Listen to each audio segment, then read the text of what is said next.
বৃহস্পতিবার অর্থাৎ ১১ তারিখে বাস্তবায়ন করতে হবে নবম জাতীয় পে স্কেল, প্রধান উপদেষ্টার কড়া নির্দেশ। বিস্তারিত।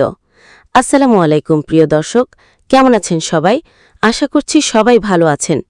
নবম জাতীয় পে স্কেল কালকের মধ্যে বাস্তবায়ন করার জন্য কড়া বার্তা দিলেন প্রধান উপদেষ্টা।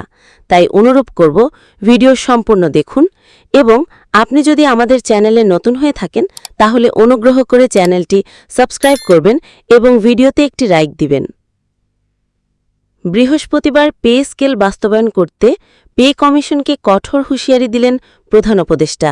তিনি পে কমিশনের চেয়ারম্যানকে বলেন, আপনাকে আমি ৩ মাস আগে দায়িত্ব দিয়েছি, তবুও আপনি নবম জাতীয় পে স্কেল বাস্তবায়ন করতে পারছেন না। সামনে নির্বাচন আসতে চলেছে।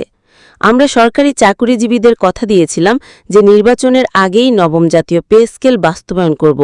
তবে আমরা যথেষ্ট পরিমাণে কাজ না করার কারণে পে স্কেল আজকেও বাস্তবায়ন হচ্ছে। আপনি অতি দ্রুত সময়ের মধ্যে অর্থ মন্ত্রণালয় ও জনকল্যাণ মন্ত্রণালয়ের সাথে বৈঠক করবেন। বৈঠক করে যত দ্রুত পারেন পে স্কেল বাস্তবায়ন করুন। দেশ নতুনভাবে স্বাধীন হওয়ার ১ বছর পার হয়ে গেল, তবুও এখনও বৈষম্য দিয়ে ভরা আমাদের দেশ।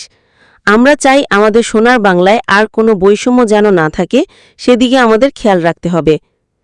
ইতিমধ্যে কিন্তু নবম জাতীয় পে স্কেলের বেতন কাঠামোর তালিকা প্রকাশ করা হয়েছে। তবে এ বিষয়ে অফিসিয়ালিভাবে কিছু জানানো হয়নি, তবে এ তথ্য সত্য। আমরা কিন্তু ইতিমধ্যে জানতে পেরেছি সরকারি চাকুরিজীবীদের বেতন কাঠামো আগের মতো বৈষম্য থাকবে না, এবং ১২টি গ্রেডে বেতন কাঠামো প্রকাশ করা হবে। এবারের বেতন কাঠামো হবে স্বচ্ছ ও ইনসাফ ভিত্তিক। অর্থ মন্ত্রণালয়ের বরাতে জানা গেছে, আমরা পে কমিশনের তরফ থেকে বেশ কিছু প্রতিবেদন পেয়েছি। প্রতিবেদনগুলো আমরা ভালোভাবে পর্যালোচনা করেছি এবং আমরা একটি সিদ্ধান্তে উপনীত হয়েছি যে আমাদের তরফ থেকে আগামী কিছুদিনের মধ্যেই নবম জাতীয় পে স্কেলের অনুমোদন দেওয়া হবে।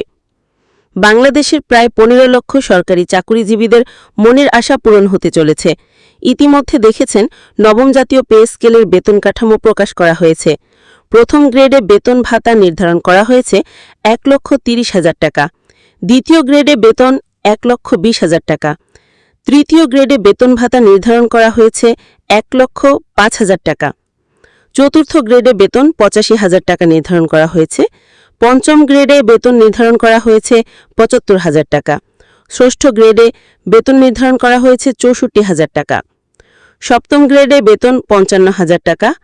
অষ্টম গ্রেডে ৪৪,৫০০ টাকা। নবম গ্রেডে বেতন নির্ধারণ করা হয়েছে ৩৯,৫০০ টাকা। দশম গ্রেডে বেতন নির্ধারণ করা হয়েছে ৩৩,৫০০ টাকা। ১১তম গ্রেডে বেতন নির্ধারণ করা হয়েছে ২৯,০০০ টাকা।